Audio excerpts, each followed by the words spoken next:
अब छाती से लेकर और जंघा तक यहां जितने भी रोग आप जानते हैं वो सब पित्त के रोग।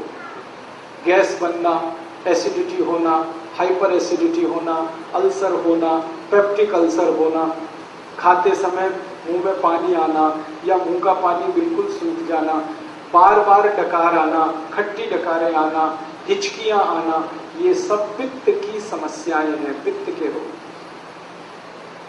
और इनकी संख्या 40 है। ये छाती से लेकर जंघा के बीच वाले इलाके के रोग हैं, सब पित्त के।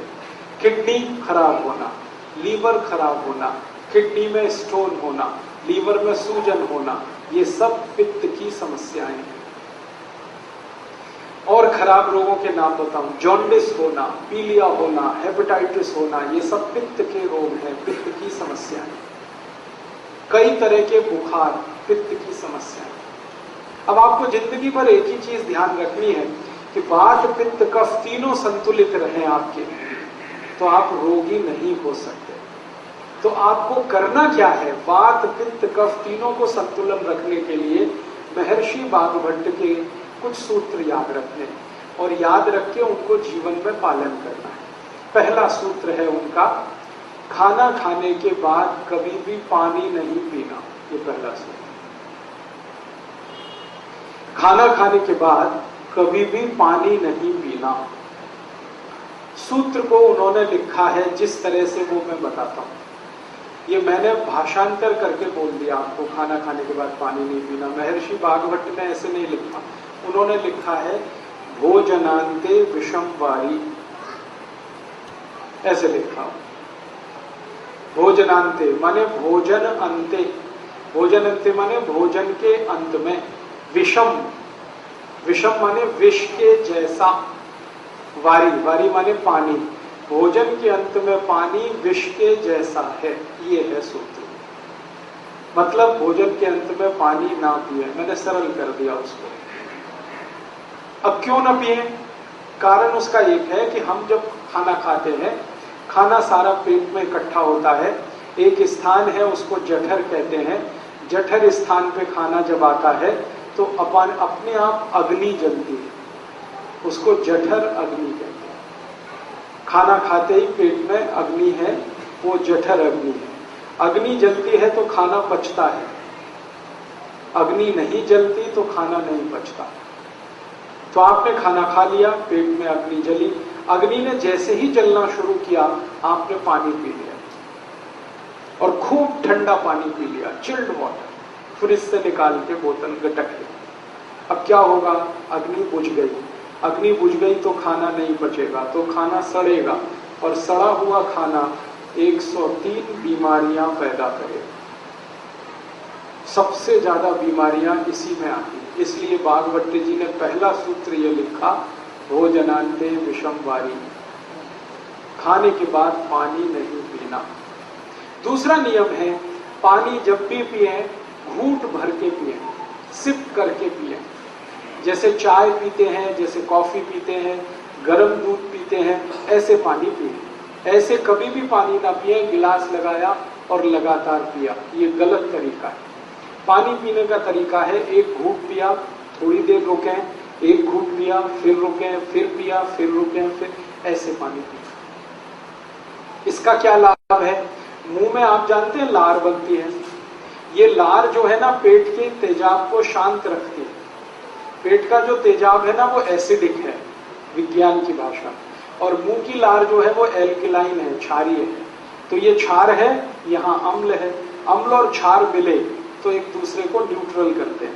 तो मुंह की लार बार बार पेट में जाए ताकि पेट का तेजाब शांत रहे, इसके लिए कहा गया घूंट घूंट पानी पिए, थोड़ा थोड़ा करके पानी पिए। ठीक है। आयुर्वेद में कहा जाता है कि जिनके पेट का अम्ल शांत रहता है, तेजाब शांत रहती है, उनको जिंदगी में रोग नहीं आते कभी।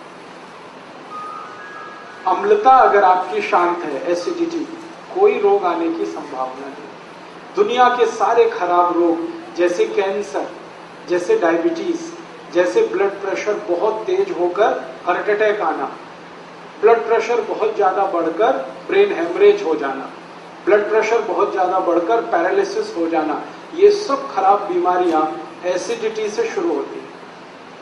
जब रक्त में एसिडिटी बढ़ती है तब ये बीमारियां अपने चरम पर पहुंचती हैं। लेकिन रक्त में एसिडिटी बढ़ती कहां से है? वो पेट से बढ़ती है। पेट में एसिडिटी कब बढ़ेगी? जब आप घूट घूट पानी नहीं पिएंगे तो लार बार बार अंदर नहीं जाएगी तो समस्या आएगी। इसलिए आयुर्वेद में कहा गया पानी घूट घूट पिए। तीसरा नियम है सवेरे सोकर उठें, सबसे पहले पानी पिए। वहां स्वामी जी का आपने सुना होगा व्याख्यान, तो उषा पान की बात वो करते हैं। उषा पान का मतलब यही है उठते ही पानी पीना। हालांकि उषा पान का सही अर्थ है सवेरे 4:30 बजे उठकर पानी पीना, क्योंकि उषा का वही समय है। अब दिल्ली वासियों के लिए मैं ये नहीं कह सकता कि वो सवेरे 4:30 बजे उठें, क्योंकि उनका 4:30 बजे उठना तब संभव है जब रात को 8 बजे सो जाए। 8 बजे दिल्ली में सोना तो स्वर्ग की बात है, कल्पना की बात है, संभव ही नहीं। इसलिए मैं कहता हूं जब उठें तो पहले पानी पिए। आपकी जब दिन हो जाए, जब सवेरा हो जाए, उठते ही पानी पिए, कम से कम 3 गिलास, बिना प्यास के, घूट घूट भर के। कोई कहेगा हमें प्यास नहीं लगती, तो भी पीना ही है, ये तो घूट घूट भर के। इस पानी का फायदा, सबसे बड़ा फायदा इसका ये है, रात को आप सो गए, सोने के बाद मुंह में लार बनी, वो जमा है, घूट घूट पानी पी लेंगे, सब लार नीचे चले गए। दूसरा फायदा, उठते ही आप पानी पिएंगे तो पानी सारा बड़ी आंत में जाएगा।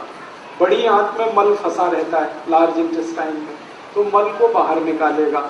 जैसे ही पानी मल को निकालना शुरू करेगा, प्रेशर एकदम बनेगा आपको, आप तुरंत टॉयलेट में जाएंगे और 5 मिनट में फ्रेश होकर वापस आएंगे।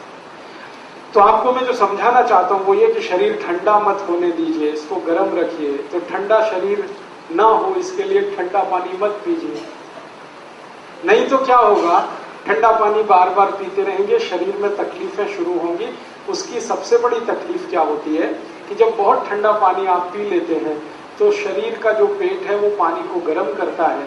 पानी को गर्म करने में पेट को एनर्जी चाहिए, ऊर्जा चाहिए, और वो ऊर्जा ब्लड में से ही आ सकती है, खून में से आ सकती है, और खून को फिर सारे शरीर से पेट की तरफ दौड़ना पड़ेगा, तब पानी गर्म होगा।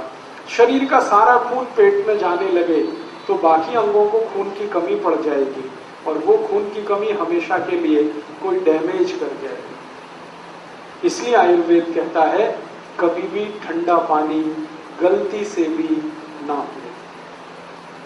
ठीक है, 4 नियम हो गए। 5वां नियम है हमेशा खाना खाएं तो चबा चबा कर खाएं। इतना चबाएं जितने आपके दांत। दांत आपके 32 हैं तो 32 बार चबाएं, ताकि अच्छे से लार मिलकर अंदर जाए और अच्छे से खाना पचे। इसके बाद 6वां नियम है कि खाना जब भी खाएं तो जमीन पर बैठ के खाएं। जमीन पर बैठने से क्या होता है, पृथ्वी का गुरुत्व बल हमारे पेट पर केंद्रित है। पेट की नाभि पर गुरुत्वाकर्षण होने से नाभि चार्ज है, नाभि के पड़ोस में जठर है, वो चार्ज है। जठर के चार्ज होने से अग्नि तेज होगी, खाना जल्दी पचेगा, इसलिए बैठ के। उसके आगे का 7वां नियम है दोपहर को जब आप खाना खाएं तो आराम जरूर करें, कम से कम 48 मिनट, क्योंकि दोपहर को खाना खाते ही हमारे शरीर का ब्लड प्रेशर बढ़ता है। एक तो सूरज की धूप होती है दोपहर को, और अंदर की गर्मी, दोनों मिलाकर ब्लड प्रेशर बढ़ता है। बीपी बढ़ेगा तो आराम ही करना पड़ेगा, काम नहीं कर सकते। तो दोपहर का खाना खा के आराम करें। सबसे अच्छे आराम करने की मुद्रा होती है लेफ्ट साइड में लेटना, बाईं तरफ करवट लेके लेटना, इसको वाम कुक्षी कहते हैं। ज्यादा नहीं लेटना, फिर मोटापा आता है। 48 मिनट तक लेटना तो अच्छा है, उसमें नींद आ जाए तो ले लेना, ज्यादा लेंगे नींद तो फिर मोटापा बढ़े, इसलिए ध्यान उसका रखना। इसके आगे का 8वां नियम है कि रात को खाना खाने के 2 घंटे तक आराम नहीं करना, 2 घंटे बाद ही करना। रात के खाने के बाद पैदल चलना बहुत जरूरी है, 1000 कदम। उसके बाद कुछ और काम करके फिर आराम करें। 2 घंटे के बाद, क्योंकि रात को ब्लड प्रेशर कम होता है और कम ब्लड प्रेशर में आराम करना खतरनाक है।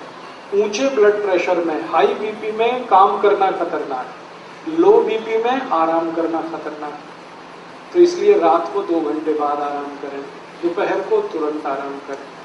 इसके बाद का नवा नियम है 9th कि आप जब खाना खाएं तो 2 चीजों को ध्यान रखें, एक साथ ऐसी ना खाएं जो एक दूसरे के विरोधी। ठंडा गरम साथ में ना खाएं, दूध और दही साथ में ना खाएं, उड़द की दाल और दही साथ में ना खाएं, खट्टे फल और दूध साथ में ना लें, कटहल की सब्जी के साथ दूध ना खाएं, कच्ची प्याज खा रहे हैं तो दूध नहीं खाएं, दही में नमक डाल के ना खाएं, हमेशा दही में मीठी चीज डालें। ये आपको थोड़ा झटका लगेगा, ये क्या बोल दिया, दही में नमक ना खाएं, क्योंकि रायता तो बिना नमक के बनता नहीं है। बात ऐसी है कि ये जो दही है ना, ये जीवाणुओं का घर है। अगर आप लेंस लगा के देखेंगे तो दही में लाखों जीवाणु होते हैं। हम लोग अंग्रेजी में उनको लैक्टोबैसिलाइज कहते हैं। ये जीवाणु जीवित चाहिए पेट को। आप दही में 1 चुटकी नमक डाल दीजिए, सब जीवाणु 1 मिनट में ही मर जाते हैं। अब मर गए तो दही खाया वो बेकार है। इसलिए जीवित जीवाणु दही के साथ आने चाहिए। तो कहा गया है कि दही बिना नमक के खाएं, या दही में बूरा डालें, खांड डालें, गुड़ डालें। तो बूरा, खांड और गुड़ से जीवाणुओं की संख्या बहुत तेज बढ़ती है, घटती है। बढ़े हुई संख्या के जीवाणु आपको चाहिए। आखिरी नियम है, माताओं के लिए यह नियम है विशेष रूप से, घर में खाना बनाते समय कोई भी बर्तन ऐसा इस्तेमाल ना करें जो चारों तरफ से बंद हो। हाँ, हमेशा खाना बनाने वाला बर्तन खुला हुआ हो। आधा खुला आधा बंद है तो भी चलेगा, पूरा बंद ना हो। क्यों? बाहर की हवा खाने को बनाते समय अंदर प्रवेश करनी जरूरी है।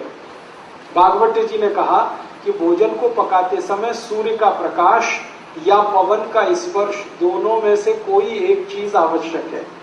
या तो भोजन बनते समय सूर्य का प्रकाश गिरे, नहीं तो पवन का स्पर्श हो, हवा उसमें आए। अब ये तभी संभव है जब बर्तन खुला हुआ हो। मतलब सीधा सा ये है, भागवत जी कह रहे हैं प्रेशर कुकर में खाना ना हो। अब प्रेशर कुकर भागवत जी के जमाने में नहीं था, लेकिन नियम उन्होंने तभी लिख दिया। उनको शायद ये अंदाजा था कि ये आदमी किसी न किसी दिन बना लेगा इसको। अब ये बात मैंने मजाक में कही, लेकिन ये बड़ी गंभीर बात है। ये प्रेशर कुकर का चक्कर बड़ा खराब है। आप जानते हैं प्रेशर कुकर एल्यूमिनियम का है। एल्यूमिनियम दुनिया का सबसे खराब मेटल है, धातु है, खाना बनाने के लिए और पकाने के लिए। मैंने एक सर्वे किया था आज से 10 साल पहले कि गरीबों को सबसे ज्यादा अस्थमा, दमा और टीबी क्यों होती है गरीबों को। उस सर्वे का रिजल्ट आया कि सारे गरीब लोग एल्यूमिनियम के बर्तन में खाना बनाते हैं और खाते हैं, यही उनके दमा और अस्थमा का कारण और टीबी का कारण।